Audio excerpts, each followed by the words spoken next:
The significance of this day in Afghan history will really depend on what happens in the future. If we deliver to the Afghan people what we promised, this will be a great day. If we don't deliver, this will go into oblivion.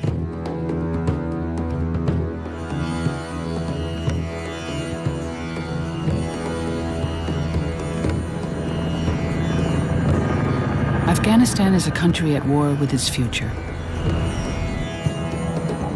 For 30 years, power struggles, religious zeal, corruption, and revenge have ruled the day. And while civil war has been held at bay, its calamitous effects cast shadows everywhere. The new forces, heavily influenced by outsiders, have created strains of tension that tear at the very fabric of the place.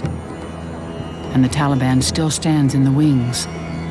In fact, 9 years into the building of the new Afghanistan, war, in all its forms, is still the one daily promise fulfilled. Afghanistan suffered for 30 years these atrocities, you can say, these difficulties, problems, killings, massacres, whatever you name it. The best name for me is a bad nightmare. We had for 30 years a bad nightmare. After that, what do we expect from Afghanistan?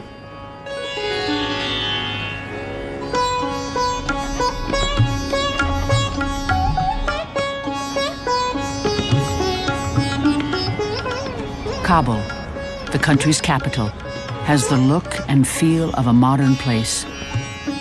A city trying to wake from its bad dreams. But outside the capital, Afghanistan rolls back in time to a land that speaks to its standing as one of the poorest in the world. A land of tradition, of tribal regions, through towering mountain ranges, wide valleys, and vast unpeopled expanses lie provinces. Jowzjan, for example, where tribes like the Uzbek, Turkmen, and Hazara live. Their code and beliefs rely on old ideas, old wounds, and old solutions. A place where the ideas of council elders stand as law, and a place where people remember more than they forget. مثلا در وقت طالبا یک منظره را برای شما تخیل بکنم در خیالتون. اینا شاهد است. دمی 5 نقطه همی شهر در مابین محل زندگی مردم، محل جاهای شکنجه مردم وجود داشت. ایره به ترتیبی کرده بودن که صدای اشخاصی که شکنجه میشه به گوش مردم به خوبی برسه. پوسکنایتینگ سلوی قردن لایدینگ پوسکنایتینگ سوی قردن لای بوده تا آخرگه چه لای آخرگه چه کیسه سابتین پوسکنایتینگ وش آزاده کن آدمlar برسلن باشا قلگن وش نپرلشرگی آخچه گیر انت برقم که اول ساقال قوید کلش پل ساقال تراش قل نکتای قل وره شاو گل ترب خانه من نسوره بله میشه بیار بده شنده بره بزنی آن بزگه شنده به نظر باشه جهانیانده بزنه کوز بزگه بر رقم کور نده بلند شورگه شو مخلوقاتی که شورگه ولده شکنجانه تایگه کیبلده تایگه وزاره آتی ولده نه رقم قل تاربله ولده و پل حقوق بشر به افغانستانگه یا قدم دنیاگه یا قدم حقوق بشر بزنه اولا وارد سوره میده. It is natural for tribal leaders to reveal the scars of what has happened and to see that fear as an omen. Among the tribes, the past is a divining rod of things to come.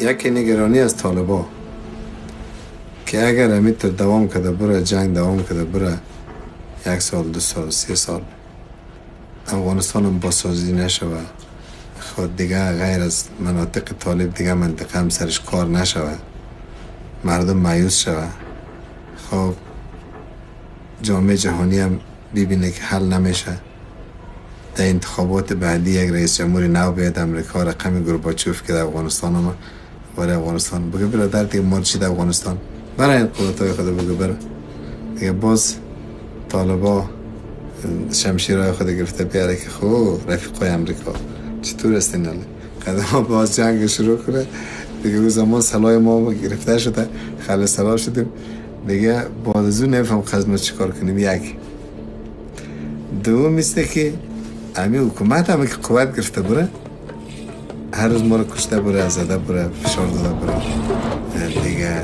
دنیا رو سر ما جهنم جور کنه. Failure in Afghanistan cannot be an option. If it is an option, then you see again Afghanistan becoming the hub of international terrorism. It will spread like a bushfire to the region and beyond.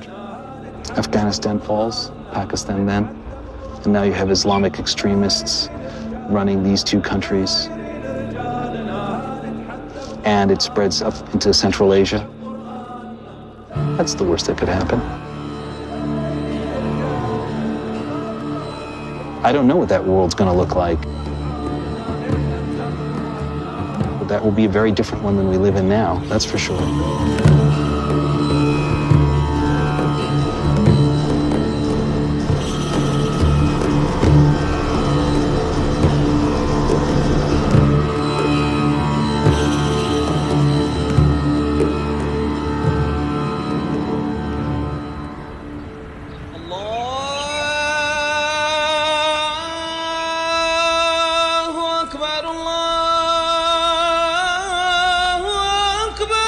Every citizen of Afghanistan belongs to the whole nation. Fazullah Zaki, a member of parliament, represents a working-class constituency. We are one country, one state, we have one flag, one constitution, and we are proud of it. This is good. But at the same time, Afghanistan is about different realities. Just if you take it geographically, you have the Hindu Kush mountain range, so you have the north and you have the south. This is the truth. Afghanistan is more a loosely linked set of regions than a unified whole.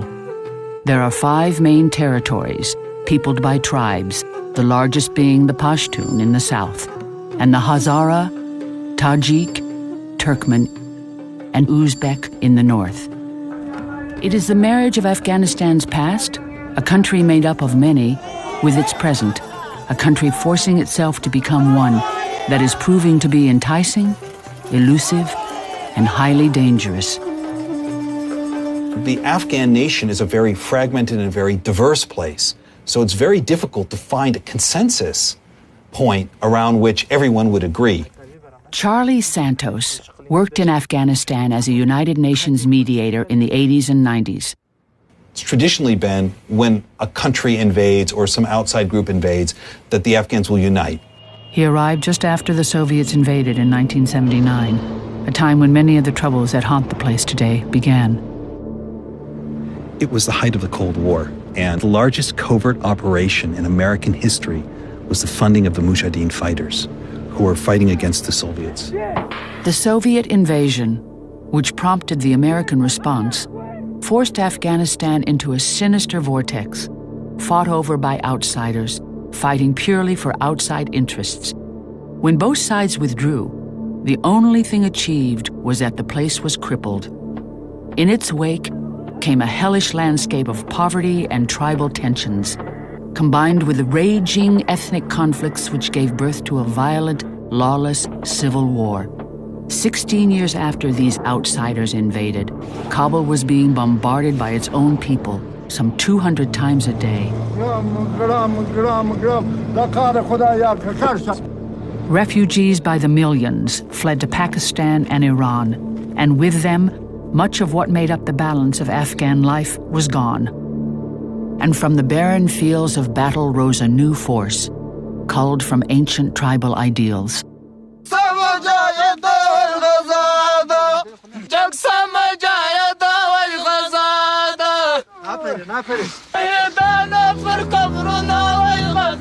The Taliban, equal part gangsters, tribal purists, and armed vigilantes, flush with money from outside extremist Islamic groups, including Al-Qaeda, rose to power on a promise that order be restored.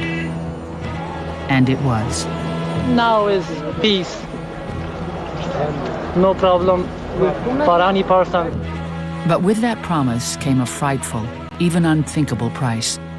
Taliban authority thrived on violence, forbidding everything from shaving to kite flying and national sport, including the popular game of buzkashi. Crimes against women were of a particularly horrifying nature. forced into submission, literally and figuratively. Women who dared defy Taliban rule were labeled as infidels and persecuted in medieval fashion in starkly modern venues. Soccer stadiums became public arenas for amputations and executions. I was one of the first, I think the first UN political person to meet the Taliban in the beginning of '95. What was amazing was how completely resistant they were to any kind of discussion about anything. They said, we're going to do it our way. Now take that kind of mindset and then fuse it with a powerful relationship with Al-Qaeda, and that grows. The events of September 11th brought the brutal story of Afghanistan and its complex effects back home to America's doorstep. And a place the United States had thought it could leave behind came reeling back.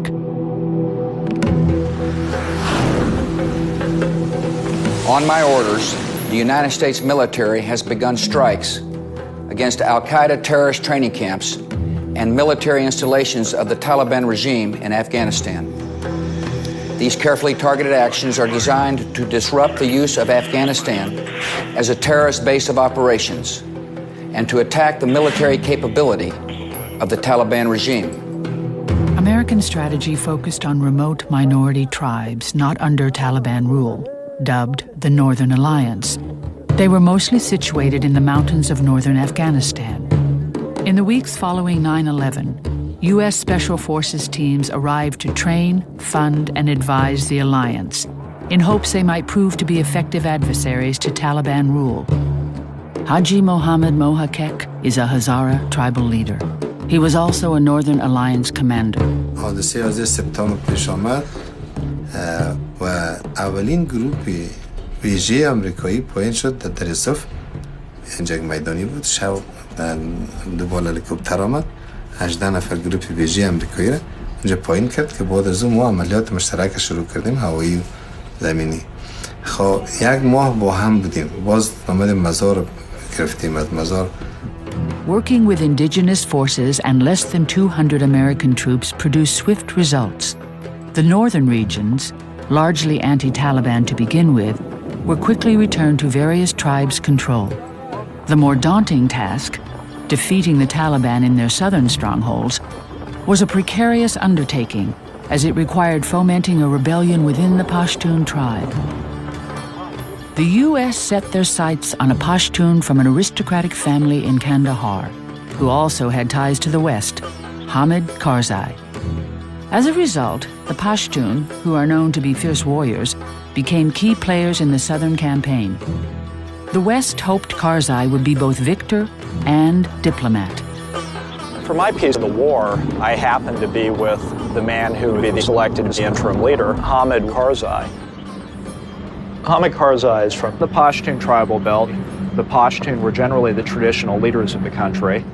And as things developed, the Northern Alliance was talking to Karzai, the Taliban were talking to Karzai. I mean, he became the nexus for what would ultimately lead to the surrender of the Taliban regime. The strategy worked, and just 2 months after arriving, the American-backed military campaign was a success, which left the country in the same place it was when the Soviet-Afghan War ended, lawless and without direction.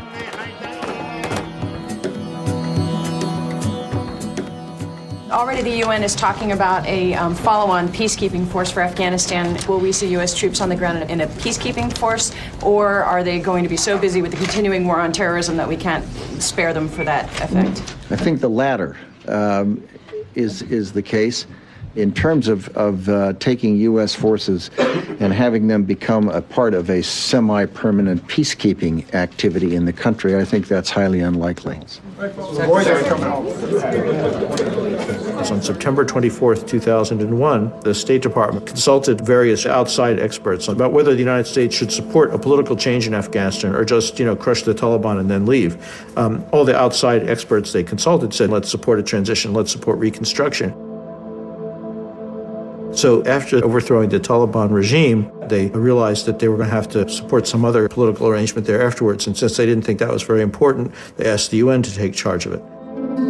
In November of that same year, the United Nations sponsored the Bonn Conference to help begin the process of building a legitimate Afghan government.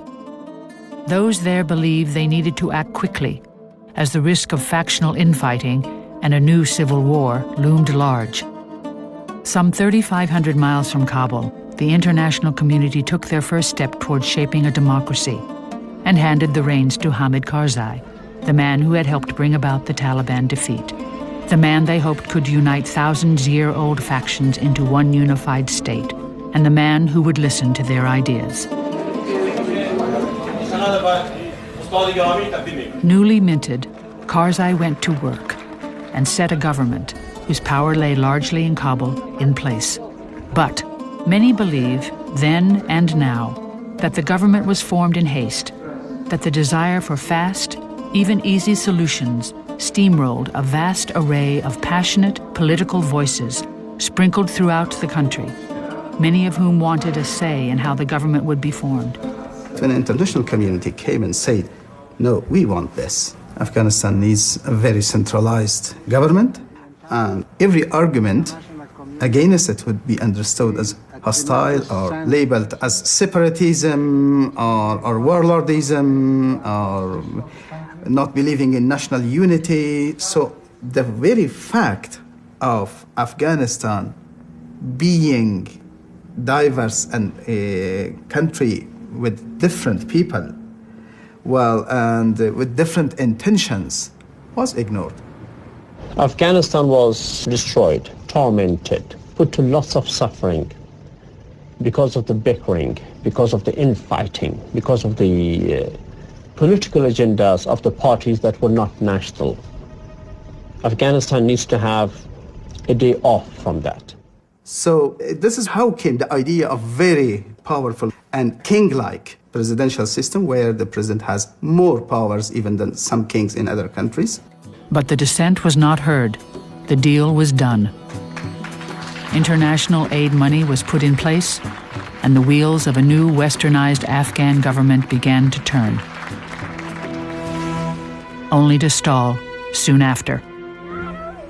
Aid money was misdirected, corruption took hold, and bureaucratic stalemates plunged the country into an even deeper sinkhole. 65% of Afghan population live under the poverty line with having less than $14 per month income.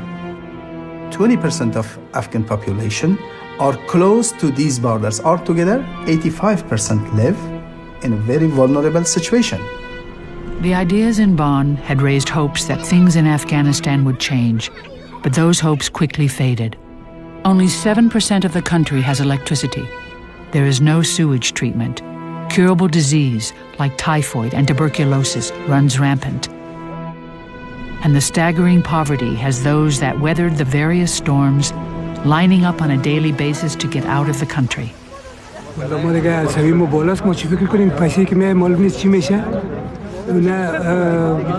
پروژه سعی درست شد برای ما که ما باید داشته باشیم یا دیگه چیزا حتی آب خوردن ما نداریم آب خوردن ما به چی رقم تهیه میشه It's too difficult for the person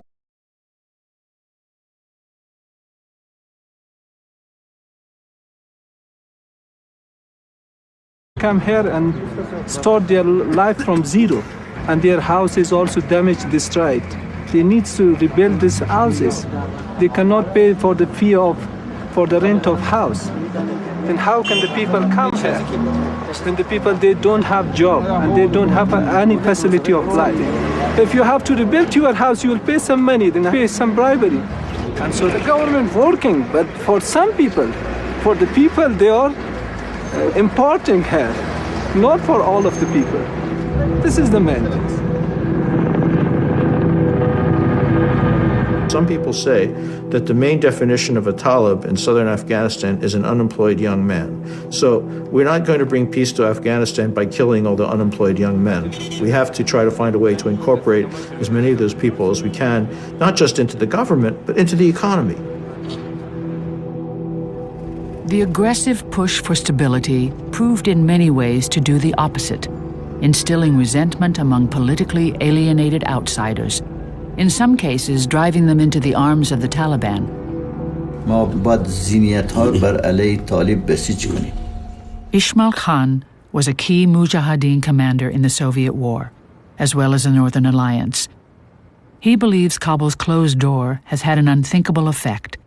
It has forced many back into the grasp of their former captors, the Taliban. ما بیاندیش هستیم که با طالب در دو جبهه باید جنگ کنیم. جبهه‌ای باشیم و حرب گرم. طبیعتاً اگر وضعیت بیتر شود و کار برای مردم به وجود بیاید و وضع اقتصادی بیتر شود، طبیعتاً طالبان خود به خود از بین مردم دور میشن. The widening gaps in class and status, echoes of a feudal era more than of a modern democracy, further weaken hope that real change can occur.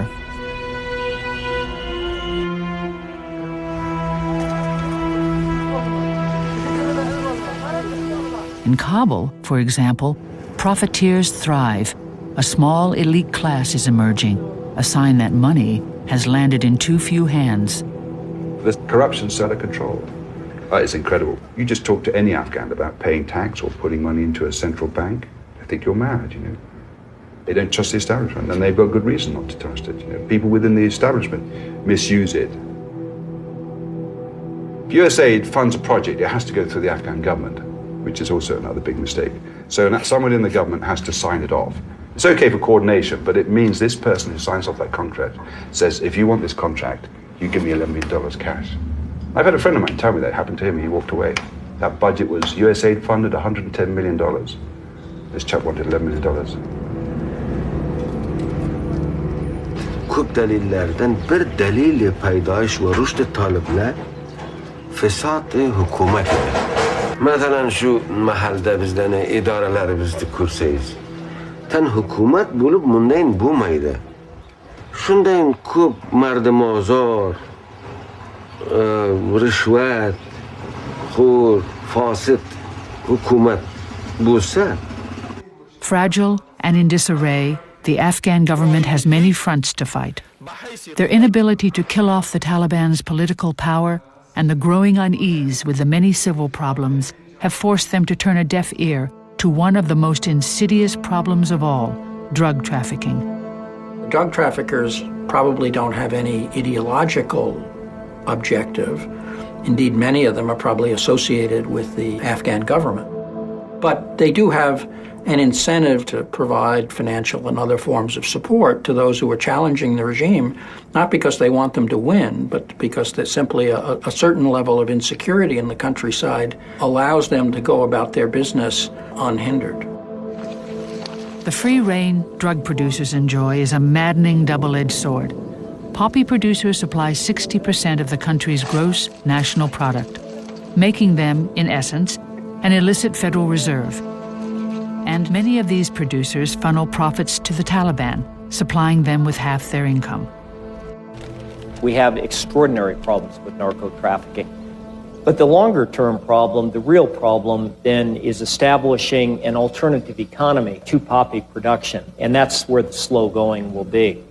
Take a simple example in Helmand province. If you go to a farmer who's growing poppy and hand him a bag of wheat seed and say, here's your alternative crop, he'll look in his dusty field and ask when the irrigation is going to arrive. And even if you provide him with the irrigation, his next question will be, where's the road network so I can get this to market? This is a tough problem. In spite of all the troubles Afghanistan faces, the voices that began in Bonn still held change was possible. They pointed openly to 2004 as one small but enduring sign of that change. That was a year the first nationwide democratic vote was held.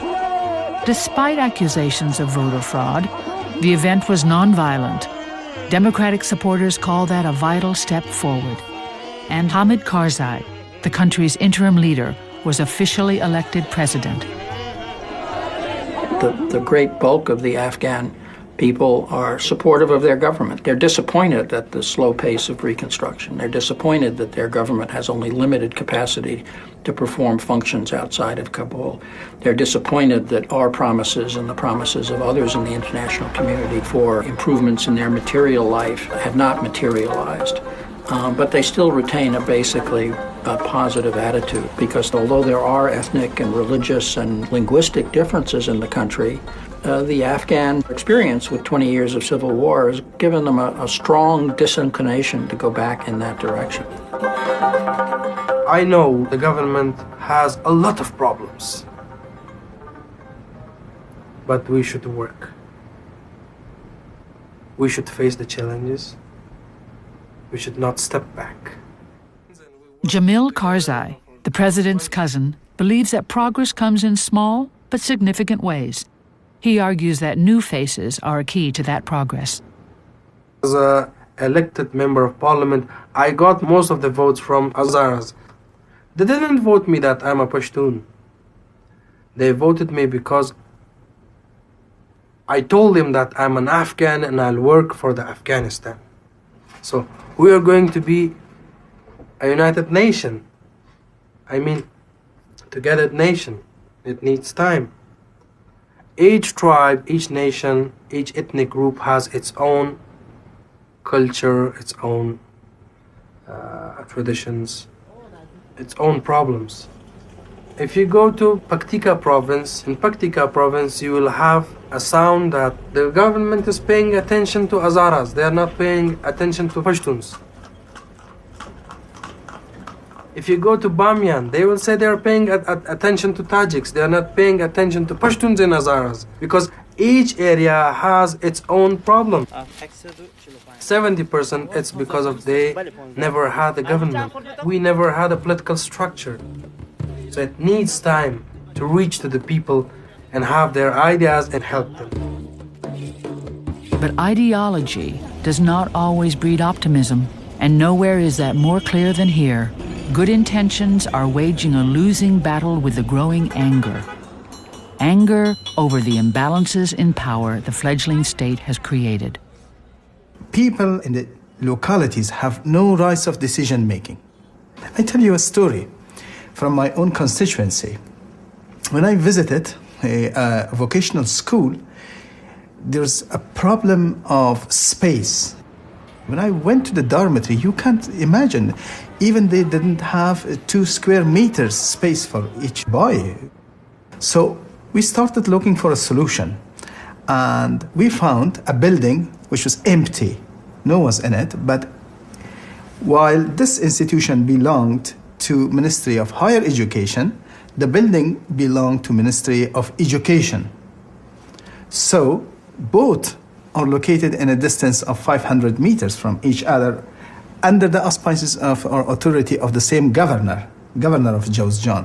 But the governor doesn't have, neither the governor nor the mayor has the right to decide, okay, there is an empty space, move here. My God, how comes that in one province, in one city, one town, moving from one overloaded building to an empty building requires a decision made at the highest level in the center? It is gridlock, government style. What our State Department insisted on superimposing on Afghanistan was a system that isn't even consistent with the American experience.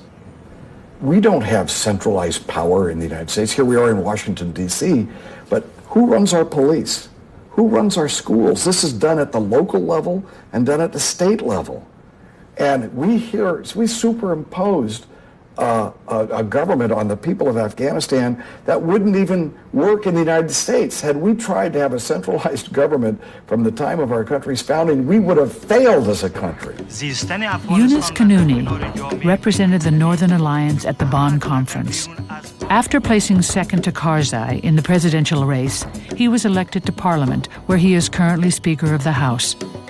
اشتباه پلیسی افغانی دوست آمریکای متحد است که اونمو چیره‌های واقعی، اونمو قوت‌های واقعی که علیه تروریسم 7 سال مسلسل جنگیدن و تروریسم در افغانستان را به شکست همراه با ایالات متحده آمریکا به شکست مواجه ساختن، امروز اونها را به نام وارلورد به نام جنگ سالار، به نام کسایی که کامپیوتر نمیفهمن، زبان انگلیسی نمیفهمن، اصلا تجدید کرده رفتن. با تروریسم با کی میجنگن؟ دولت توانمندی کافی بر مبارزه علیه تروریسم را نداره. پالیسی های نادرست را انتخاب کردن. مذاکرات ناکام را با جانب طالب ها آغاز کردن که این زمینه را بر رشد تروریسم در افغانستان مساعد ساخت و این خودش علامت ناکام بودن پالیسی های ضعیف دولت در مبارزه با تروریسم در افغانستان. And each time the Western-backed government loses traction, the Taliban gains footing.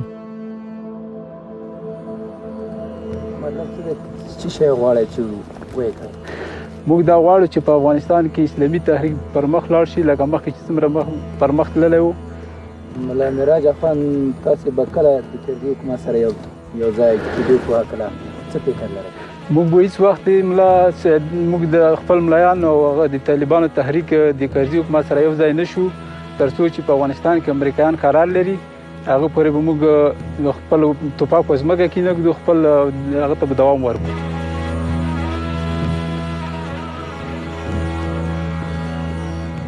Insecurity in parts of our country as a result of the rise of terrorist activities is our new democracy's greatest challenge.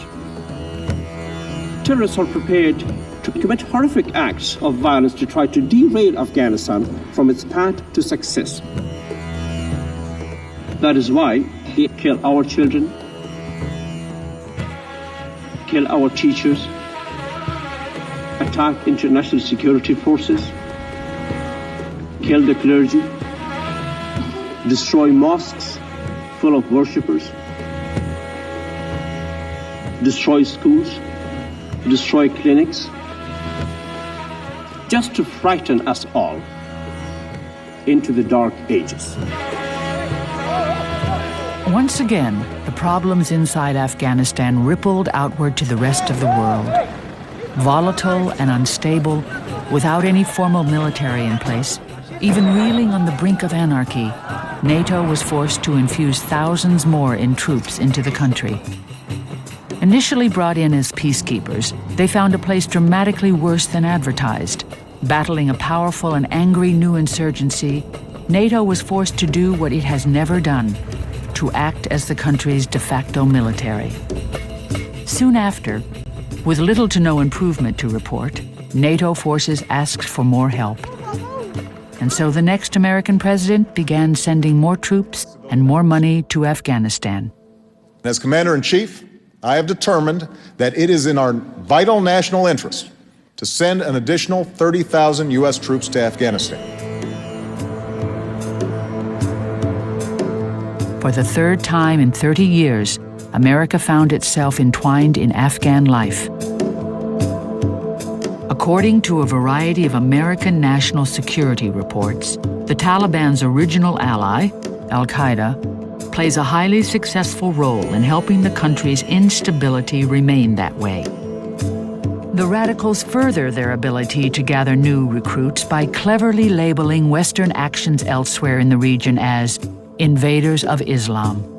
The Bush administration went out of its way almost to prove bin Laden's point, because after the United States responded to the September 11th attacks by overthrowing the Taliban regime, of course, the argument of the Taliban and Al-Qaeda and other Islamist radicals was that this wasn't really about terrorism. Since America has imposed a war on the Muslims, terrorism is only an excuse for trying to overthrow Islamic governments and gain control of the Muslim world. And what did we do? We went and invaded a country right in the middle of the Middle East with a lot of oil that was defying our strategic interests and that had nothing to do with September 11th. And we used all kinds of misinformation as reasons for doing it. And so they said, you see, what they really want to do is weaken the Muslim world and gain control of its resources. And it looked like a correct analysis to many people. bin Laden اونال دیگه بر قهرمان خط طالب منن طالب به حیث بر جریان نظامی سیاسی بر جریان دینیدن جدا بوسیده گپ آثار ده مشکل شده که بر جریان دینی The biggest winner continues to be the Taliban. Their supporters grow in number with each passing day. Afghans are shaken by the images of Iraq, which echo the past mistakes inside Afghanistan and erode any confidence that America can provide the answers to their problems. As we got involved in Iraq, we didn't have the troops available to put them in Afghanistan to conduct serious stability operations throughout the country. We chose a conservation of force strategy, so we didn't flood Afghanistan with forces. For example, in Uruzgan, we moved south, the Taliban surrendered, and it took a long time for us to get troops back in the area to even try to start reassembling control. But by then, much of the Taliban who had fled were back in the area, and they started an insurgency campaign against the government. اصل ما امی که ضرورت ازی که چرا سر عراق حمله شد امیرم درک نمیتونم که چرا باید تمام تمرکز دنیا سر اینمی نقطه‌ای که ظهور طالبان است متمرکز می‌ساختن مثلا کم کمی را اطرافش جمع کرده میرفت تا ختم میشد حالی یک زدن ورده زنبور خراب کردن دیگه اینا هم تیج شدن با کل دنیا در هر جای دنیا هم جنگ شروع شده بسیار خراب شده. This meant that the hardcore elements of the Taliban survived. The Taliban were not defeated, they were just removed from power. Taliban just moved from Afghanistan. It is obvious that their bases, their training centers, staging areas are all across the border in Pakistan. Pakistan is a fragile state, badly divided, extremist parties, extremely poor, intense relations with India. In addition, Pakistan has nuclear arms, so it's a powder keg. And we don't have a lot of insight into all levels of the Pakistani government. But I think the assumption is that there are still elements in their intelligence services and elsewhere that may be providing encouragement or assistance to extremist groups. The answers, many say, lie with the country's own people, not with outsiders. Foreign forces can't beat insurgents on their own territory because they speak the language, they blend into the countryside, they understand the culture, and you don't do any of those things. So to win a counterinsurgency campaign, ultimately you have to depend on your local allies. Many now feel that security comes first. At the very top of the long list of things to fix inside Afghanistan, they say, is the need to build a viable Afghan army. The Afghan National Army is one of the only national institutions in Afghanistan. Sure, this is a young army. There's a long way to go before they're going to be completely self-sufficient, but they're all focused on common goals. They go to great lengths to make sure that each unit has a mix of tribes and ethnic balance that's proportional to the rest of the country. And I think that helps them overcome some of those natural friction points that have existed for so many years. So they're setting a great example for this country of how to overcome those things and work together as a nation. But with desertion rates as high as 50%, the success of this mission seems as elusive as all the previous ones. اردوی ملی اردوی به نظر من اردوی ملی نیست برای که اینا بیشتر دو قوم در اینجا رول میتن یک معامله شده بین دو قوم بین وزیر دفاع که پشتون است و لوی درستیس که تاجیک است بیشتر اینا چوکی‌ها رو بین دو قوم تقسیم کردن که پشتون و تاجیک باشه پشتون و این به هیچ جایی نمیرسه و این پروسه ناکام است. Deciding whether to focus on the army or to build a national police is yet another problem. In a post-conflict condition, building the police should be a priority. That did not happen in Afghanistan. The army was given a higher priority. Army is fine, of course, the country needs an army. But army lives in a barracks. Police work with communities. If you have a corrupt police, untrained police, poorly paid police, then that police is not going to protect the population and the communities. A security force that is well armed, well equipped, well trained, and not paid is not a security force, it is an insecurity force. Before the Soviet invasion, Afghanistan was policed by the country's various tribal leaders. They've also been called warlords. I think the term warlord was a bit unkind, actually, because people have got to remember where these people came from, which I think most people don't. There's a civil war going on, different ethnic groups fighting each other. So what is now termed as a warlord before would be a commander responsible for an area to stop the other side coming in. And usually the general public, because it was time of war, supported that warlord or commander in those days. And so as now that scenario has changed, that civil war is gone, but they still control that patch of land or that province, and the government wants its law to expand to that province, so that's why they're engaged with these warlords, trying to bring them under control and bring them within government. But many warlords and their militias have been lost in the efforts to build a national army. Today, the majority of those same leaders, men who helped the United States defeat the Taliban, believe the country should go back to the traditional and largely successful way of defense. وقتی ما که نزدیکترین دوستای امریکایی بودیم، وقتی که اونا پیروز شده رفتن، باز روز به روز ما پشت کده رفتن و تا سرحدی که دیگه ما را جنگ سالار خواندن و سفیر قبلی دیگه بسیار با ما بدی کردن. که وقتی طالبان روی خود گردن طرف مجاهدین طالبان را اعلام کرد، گفتن اونا دیگه خطر نیست، تمام شده. به زودی گفت شما خبرهای خوش میشنوید، طالب دیگه تمام است، آمدن با دولت همکار شدن، خطر که است جنگ سالار است. این من قانونی اینا رو میگفت. But their voices are rarely heard in Kabul. We defeated the Taliban with 200 guys. We have 150,000 now, and we can't defeat them. Wouldn't you want to ask the question, well, why were we so effective then? And why are we so ineffective now? Afghans can fight for themselves. And in the end, if we do all the fighting, they will resent it. So our job is to go make friends, make sure that their local militias become part of what would be similar to our National Guard in the United States. And then we can back them up. But they can do the fighting. They don't need us to do the fighting.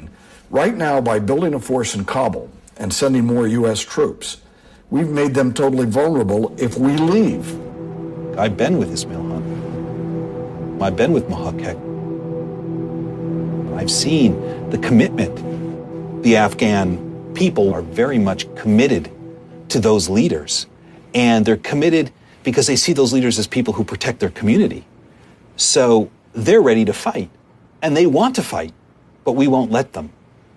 Because somehow, by letting them fight, we undermine our idea of building a strong, centralized state. How can you have local leaders fighting without it being done under the control of a strong Afghan national army? And yet we don't even look at our own history, because we didn't have a strong national army when we fought the Revolutionary War. We had communities and states and militias fighting the British. We've abandoned our own history, and we've ignored the Afghan history. And we've come up with something that maybe sounds really great in a political science discussion at Harvard, but it really has no place in Afghanistan.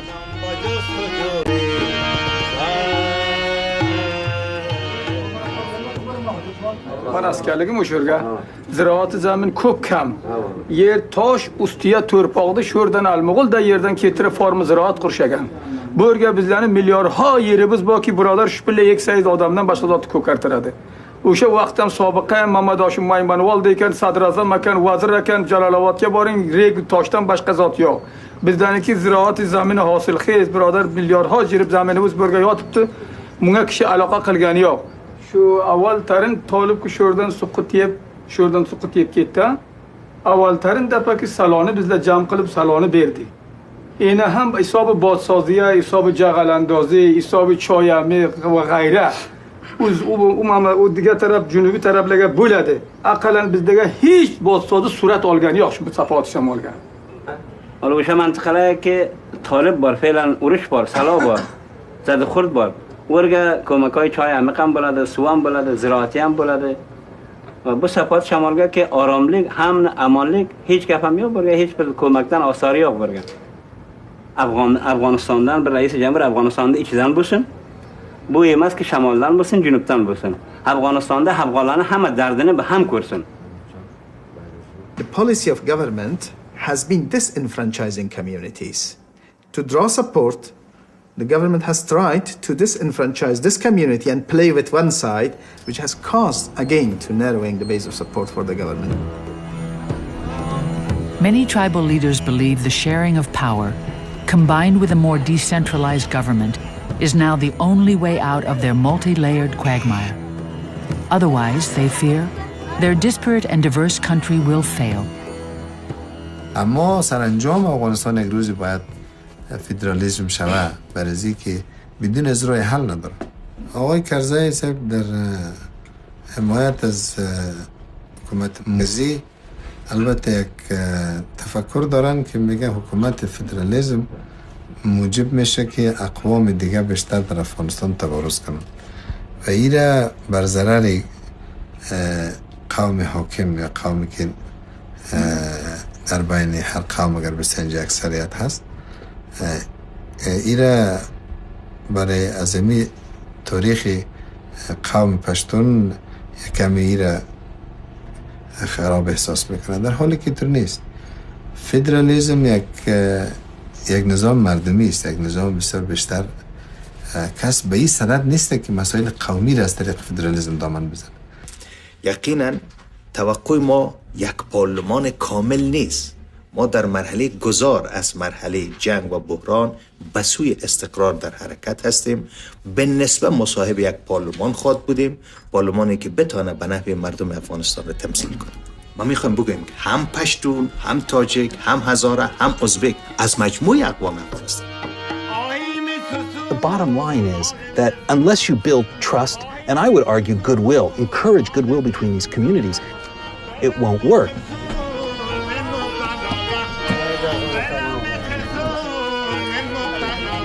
Al-Qaeda and the Taliban are playing on various kinds of fears. The way you beat the Al-Qaeda is to give people a stake in what they have.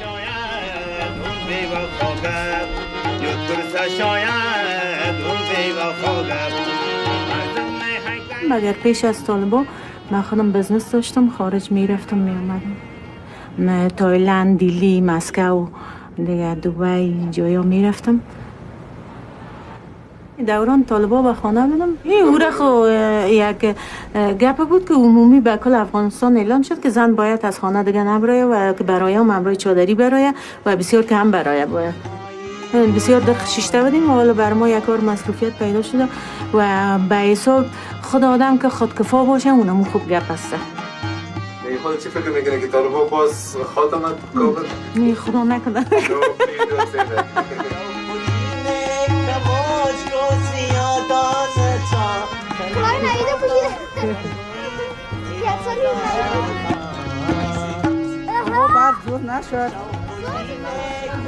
We need a constitutional reform, empowering communities in sake of broadening the base of support for the government. Human beings do have feelings of identity. That's why the issue of representation matters. That's why democracy matters.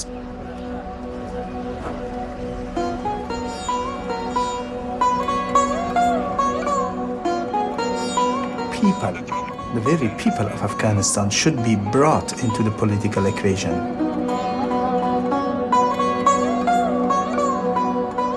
This way, people will feel that this is their government.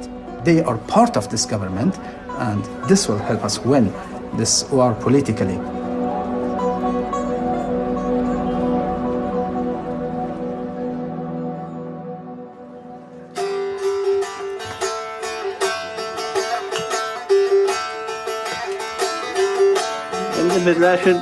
شما فکر که افغانستان که دنیا که آراملیک به سیاسی میانه که آراملیک بسنده کیگم بلن وقتی خالصه که آراملیک بسته و مردم ده همه سن بر کوزگه کرسله من دا فکر خیلی راست کوزگه بر قرب چپ کوزگه مردم ده کور مثلا آراملیک ایرگه بسته کنه تقاضا سبد مردم هم خوش بسه bir odamga aytmasin ki sen kimsan.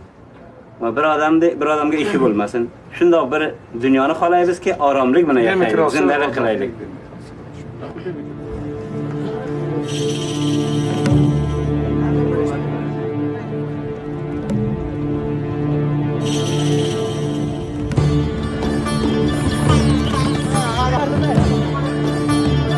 When the Taliban was ousted from power, the national sport of Afghanistan, Buzkashi, was again played. The object, to gain control of a sacrificed goat and race it around a flagpole for both gold and glory, is brutal and laced with an old world honor. This fight for control is often seen as a mirror of the state of Afghanistan's affairs. There are no shortcuts. Matches can last for days. To outsiders, it looks like chaos. But in this test of wills, the difference between winning and losing is high stakes. And much like the country itself, the future is hard to see through the dust.